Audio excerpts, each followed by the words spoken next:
Assalamualaikum warahmatullahi wabarakatuh. Perkenalkan, nama saya Naila Anasifah dari kelas 4 ND dengan nomor NPM 0624 3060 1288. Di video tugas kali ini, saya akan menjelaskan rangkuman mengenai materi K3, khususnya K3 perkantoran. Apa itu K3?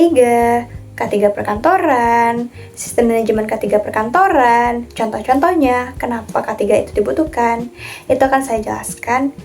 Baik, langsung saja ke materinya. Kalian tahu ini? Atau ini? Yap, itu merupakan contoh penerapan K3. Baik, saya mulai dari pengertian K3 secara umum. K3 kepanjangan dari keselamatan dan kesehatan kerja. K3 adalah segala kegiatan untuk menjamin dan melindungi keselamatan dan kesehatan tenaga kerja melalui upaya pencegahan kecelakaan kerja dan penyakit akibat kerja. Selanjutnya itu pengertian K3 perkantoran. Perkantoran adalah bangunan yang berfungsi sebagai tempat karyawan untuk bekerja. Jadi, K3 perkantoran adalah sesuatu kegiatan di lingkungan perkantoran yang bertujuan untuk menjamin dan melindungi tenaga kerja atau karyawan melalui upaya pencegahan kecelakaan kerja dan penyakit akibat kerja. Mengapa sih K3 itu dibutuhkan? Yang pertama, moral. Pencegahan kecelakaan kerja karena kemanusiaan.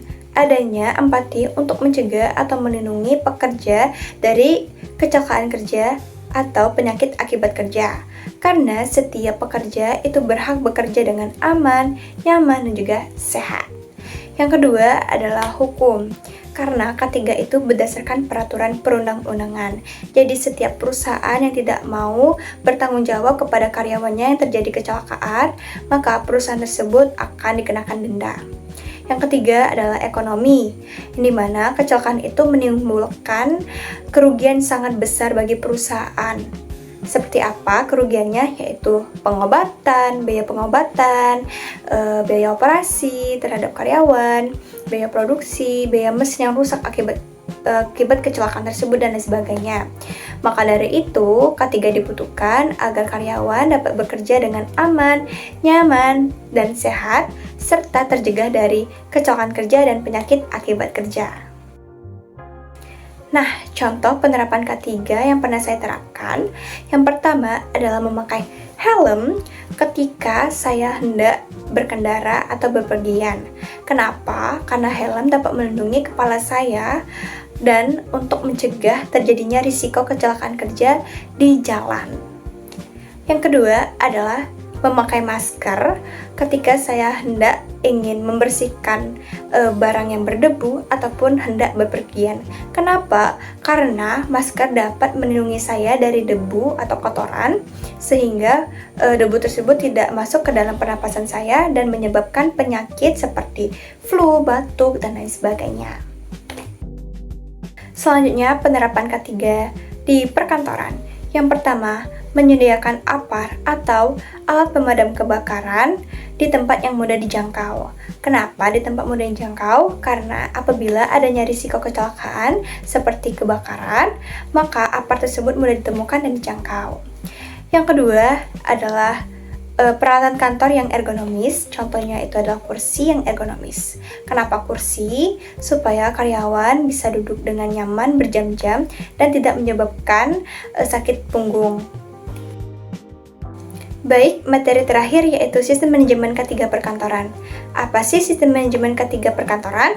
Sistem manajemen K3 perkantoran adalah bagian dari sistem manajemen gedung perkantoran secara menyeluruh yang bertujuan untuk mengendalikan risiko terkait dengan kegiatan kerja dengan tujuan menciptakan tempat kerja yang aman, efisien, dan produktif.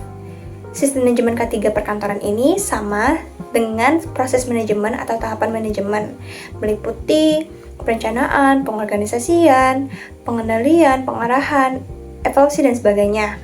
Nah, kalau di sistem manajemen K3 perkantoran itu meliputi yang pertama, penetapan kebijakan K3 perkantoran, yang kedua, perencanaan K3 perkantoran, Yang ketiga, pelaksanaan rencana K3 perkantoran.